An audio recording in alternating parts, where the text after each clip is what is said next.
And welcome back to SK one and आज फिर से हम लोग Newton's laws of motion cover करेंगे and will again complete it as soon as possible. We have to also look at the kinds of problems जो कि usually in chapters पे based होते हैं एंड इनमें popular kind of problems NLM में obviously pulley problems होते हैं and यहाँ पे इंक्लाइंड प्लेन प्रॉब्लम्स होते हैं। सो लेट्स क्विकली लुक कि इंक्लाइंड प्लेन प्रॉब्लम्स में how are you gonna do all this stuff and अगर यहाँ पे आपको रस्सी एंड ऑल स्टफ दिखे so how are you gonna solve these cases। तो फिर से हम लोग क्या करते हैं, first of all you have to focus कि अगर आप एक इंक्लाइंड प्लेन लेते हो जिसपे एक ऑब्जेक्ट को रखा है, अब इसमें दोनों सब्जेक्ट्स में प्रॉब्लम्स बन सकते हैं, काइनेमेटिक्स में भी डायनेमिक्स में भी। So will basically look at at from both approach. Mainly तो अगर आप देखोगे काइनेमेटिक्स में ही इस टाइप के प्रॉब्लम्स आपको देखेंगे, बट अगेन डायनेमिक्स में भी इस पे क्वेश्चंस बन सकते हैं। तो इसको मैंने ले लिया कि आपके पास एक इंक्लाइंड प्लेन है जिसका angle of inclination alpha given है। इस पे आपने एक ब्लॉक को रखा है, इस पे आपने एक ब्लॉक को रखा है। तो अगर मैं इसे कहीं मिडिल में रखता हूँ, at first let's understand it, क्योंकि once you understand the basic concept problems तो सॉल्व हो जाते हैं। तो अगर आपके पास एक इंक्लाइंड प्लेन है with an angle of inclination alpha, इस पे आपने एक ब्लॉक को रखा है जिसका मैंने मास m बोल दिया। वी नो कि इस पर्टिकुलर ऑब्जेक्ट पे कितने फोर्सेस एक्ट करें, करेंटली कितने फोर्सेस एक्ट करें। पहले तो आपके पास यहाँ पे नीचे ग्रेविटी है mg, ग्रेविटी नीचे mg हो गया। फिर उसके अलावा अगर आप फोकस करते हो, सिंस जो नॉर्मल रिएक्शन फोर्स होता है ये हमेशा परपेंडिकुलर होता है to the surface of contact, ये सरफेस ऑफ कांटेक्ट है तो इसके परपेंडिकुलर इसकी नॉर्मल रिएक्शन फोर्स होगा।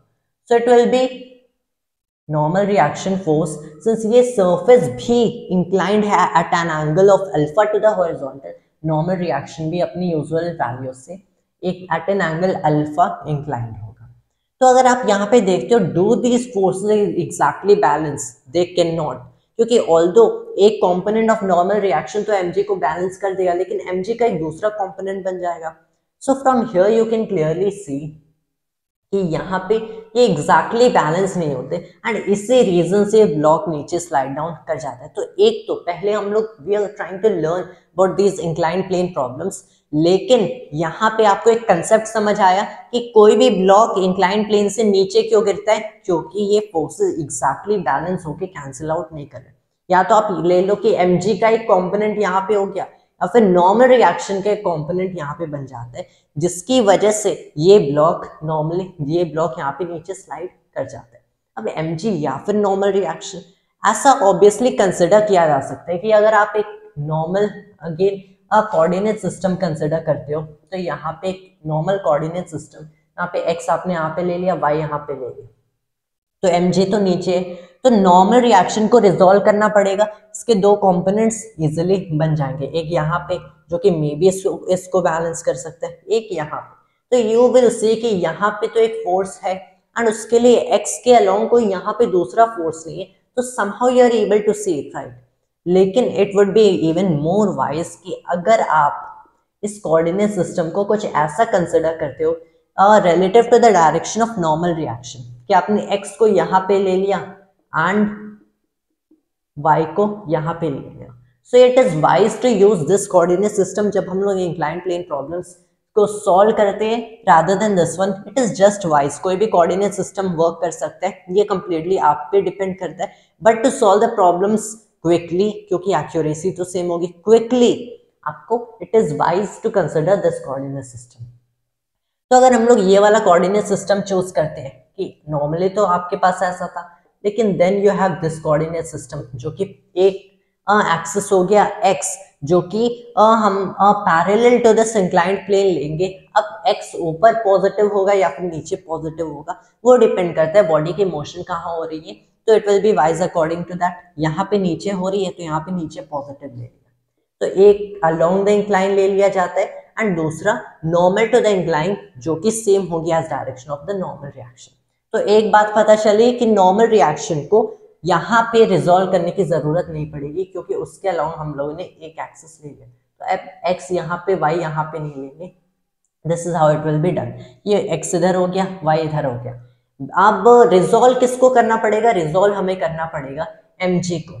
तो mg को कैसे रिजोल्व करेंगे, एंगल्स पता होने चाहिए relative to vertical and horizontal. तो अगर हमें एंगल्स पता करने हैं, मैं यहाँ पे आ जाता हूँ and I draw the same figure over again. अगर हमें एंगल्स पता करने हैं, ये एंगल अल्फा है, तो आप देख सकते हो कि मैंने यहाँ पे ये वाला कोऑर्डिनेट सिस्टम ले लिया, फिर ये वाला ले लिया, फिर आपने ये दोनों कोऑर्डिनेट सिस्टम फिर से ड्रॉ कर दिया। And if you are able to say कि अगर ये वाला एंगल अल्फा है, मतलब ये वाला एंगल भी अल्फा है। अब अगर ये वाला एंगल अल्फा है, so you can clearly see since this is just passing through this line, तब ये वाला एंगल भी बेसिकली ये वाला angle, if you are able to see it, ये वाला एंगल भी अल्फा होगा। If you are looking at it कि ये वाला एंगल अल्फा है, सो दैट क्लियरली मीन्स कि this thing is 90 degree minus alpha. इसका मतलब ये वाला, since this is something going right here, ये तो 90 डिग्री माइनस अल्फा होना चाहिए। This thing over here is 90 degree minus alpha and ये तो परपेंडिकुलर है, एक राइट एंगल ट्राइंगल बना रहे, मतलब ये वाला एंगल तो अल्फा होना चाहिए। तो यहाँ पे थोड़ी बहुत ज्योमेट्री आ जाती है, लेकिन if you are able to go through that much geometry then it becomes very much easy. ये वाला एंगल मतलब ये वाला एंगल अल्फा है। तो नॉर्मली आपको ऐसा लग रहा होगा कि हमें ईच एंड एवरी प्रॉब्लम में लुक करना पड़ेगा कौन सा एंगल अल्फा है एंड फिर एमजी के कंपोनेंट्स बनाने होंगे, but look it is very easy, बहुत ही इजी है कंपोनेंट्स बनाना। बस आपको यही समझना है कि विच के जो भी आपके पास केसेस हैं, जो भी आपके पॉसिबल केस बन रहा है, जो भी आपको क्वेश्चन गिवन है, सिनारियो या फिर वो सिचुएशन, उसके अकॉर्डिंग हमेशा, जैसे मैंने यहाँ पे अगर ये एंगल अल्फा ले लिया तो mg का वर्टिकल बन गया mg cos अल्फा नीचे, एंड इसमें हॉरिजॉन्टल बन गया mg sin अल्फा आगे, that is along the incline in the downward direction. तो जब भी आपके पास व्हेनेवर यू विल सी कि आपके पास एक इंक्लाइन प्लेन प्रॉब्लम है, उसमें हमेशा लिटरली हमेशा अलोंग द इंक्लाइन आपका mg sin अल्फा बनता है, normal to the incline in downward direction mg cos alpha बनता है। This is a given scenario जो कि हमेशा ऑकर करता है, so you don't have to again go through all this mathematics या फिर दिस ज्योमेट्री, या आपको लुक करना पड़ेगा कौन सा एंगल अल्फा एंड कौन सा 90 degree minus alpha. You just have to remember कि along the incline mg sin alpha बनेगा and perpendicular in downward direction mg cos alpha. And अगर आपका यही इंक्लाइन प्लेन रिवर्स्ड है कि आपके पास ऐसा नहीं बल्कि ऐसा प्लेन है, तो भी यहाँ पे mg sin अल्फा होता है एंड यहाँ पे mg cos अल्फा होता है। Again that is what you have to remember. तो अब अगर मैं फोकस करूं, मैं इसको अच्छे से प्रॉपर्ली फिर से बना देता हूं। आपके पास यहाँ पे हो गया mg cos अल्फा, फिर यहाँ पे हो गया नॉर्मल रिएक्शन, फिर यहाँ पे हो गया mg sin अल्फा जो कि ऑब्वियसली है अलोंग द इंक्लाइन। तो अगर इस पे फोकस किया जाए तो यहाँ पे एक चीज क्या पता चलती, सिर्फ ये ब्लॉक जब मूव करेगा तो ऐसा नहीं है ये ऊपर एक्सेलरेट करेगा या फिर नीचे एक्सेलरेट करेगा। इसका मतलब क्या, normal reaction and mg cos alpha एक दूसरे को कैंसिल करते हैं। नॉर्मल सिनेरियोज में normal reaction and weight equal होते, लेकिन अब नॉर्मल रिएक्शन वेट के कंपोनेंट के इक्वल है। तो पहली बात आपको क्या पता चली, इंक्लाइंड प्लेन पे जो नॉर्मल रिएक्शन होता है ये mg cos अल्फा के इक्वल होता है। Alpha is the angle of inclination. फिर यहाँ पे जो हॉरिजॉन्टल फोर्स आपकी एक्ट कर रही है that is mg sin alpha. दूसरी कोई हॉरिजॉन्टल फोर्स एटलीस्ट इस वाला, मतलब दूसरी कोई एक्स एक्सिस पे फोर्स नहीं है, यहाँ पे तो नहीं है। तो आपको क्या पता चला कि जब भी आपके पास एक इंक्लाइंड प्लेन है तो यहाँ पे अलोंग द इंक्लाइन जो एक्सेलरेशन बनती है ये ऑब्जेक्ट जी साइन अल्फा से एक्सेलरेट करती है। एम कैंसिल हो गए बाय सेकंड लॉ। तो जी साइन अल्फा से ये ऑब्जेक्ट हमेशा एक्सेलरेट करेगी, एम जी साइन अल्फा, इस पे यहाँ पे फोर्स लग रही है। So we have learn that much. ये तो नॉर्मल कैसे हैंडल करते हैं दिस काइंड ऑफ सिचुएशंस हम लोगों ने पता कर लिया। इन केस अगर आपसे पूछा है कि what is the tension in a rope, कि अगर यहाँ ये एक रोप से अटैच्ड है, कि अगर आपके पास यही सिचुएशन है लेकिन ये ब्लॉक एक रोप से अटैच्ड है, सच ए सिचुएशन, या फिर it will in fact be better कि अगर मैं इसे समथिंग लाइक दिस ले लेता हूँ। हाँ, now it seems much more when inclined plane, क्या आपके पास इंक्लाइंड प्लेन है, टॉप पे यहाँ पे आपने एक रोप से अटैच कर दिया, तो what is the tension in this रोप। तो ऑब्वियसली रोप क्या करेगा, यहाँ पे एक टेंशन T हो गया, यहाँ पे एक mg sin अल्फा हो गया, यहाँ पे n हो गया, नीचे mg cos अल्फा हो गया। तो अगर आप देखोगे for no motion at all mg sin alpha के जस्ट इक्वल होता है टेंशन यहाँ पे। तो अगर कोई मोशन होने रही है, रोप एग्जैक्टली इसे बैलेंस कर सकती है, तो it is balancing what, it is balancing a component of weight जो कि यहाँ पे बन रहा है which is mg sin alpha, मतलब tension will be equal to mg sin alpha. ऐसे भी क्वेश्चंस हो सकते हैं and there are lots of questions जो कि ऐसे बनते हैं। Sometimes you will see pulley के प्रॉब्लम्स इससे रिलेटेड होते हैं। So what you have to do is just no कि आप कैसे इनको यहाँ पे बेसिकली कैसे कंपोनेंट्स में रिजॉल्व करेंगे। एंड उसके अलावा कुछ क्वेश्चंस ऐसे होते हैं कि यहाँ पे आपके पास एक बॉडी इसे पुली से कनेक्ट कर दिए एंड यहाँ पे दूसरी बॉडी है। This is a quite popular kind of question.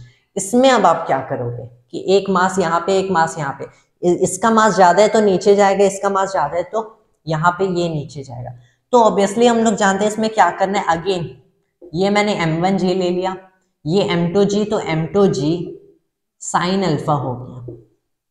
तो फिर आपको अगर ये एग्जैक्टली बैलेंस आउट करता है तो टेंशन देखना है, वरना if they are not balancing out तब आपको एक्सेलरेशन फाइंड आउट करना है। एक्सेलरेशन कैसे फाइंड आउट करोगे, जैसे पुली प्रॉब्लम्स नॉर्मली करते हैं वैसे ही करोगे, बस इसमें इंक्लाइंड प्लेन के कंसेप्ट्स ऐड करना है। मतलब अब आपको m2g नहीं लेना है, m2g की जगह m2g sin अल्फा करना है। So you will C tension यहाँ पे let's say m1 is greater than m2, तो ये नीचे जा रहे हैं तो आप लिखोगे m1g minus T equals m1a।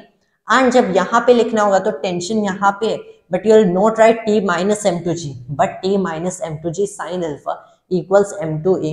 And उसके अलावा सॉल्व करना है। तो यू हैव टू सी कि इन टाइप के problems which are quite common inclined plane problems में आपको पुली के कंसेप्ट्स एंड इंक्लाइंड प्लेन के कंसेप्ट्स दोनों को ऐड करना है। सो दिस इज लाइक ऐसे हम लोग समझते हैं। The main thing about it is कि कैसे आप वेट को रिजॉल्व कर रहे हो and by using this concepts कोई भी इंक्लाइंड प्लेन प्रॉब्लम हो इजीली आप कर सकते हो। And that was all for today's video and thanks to all.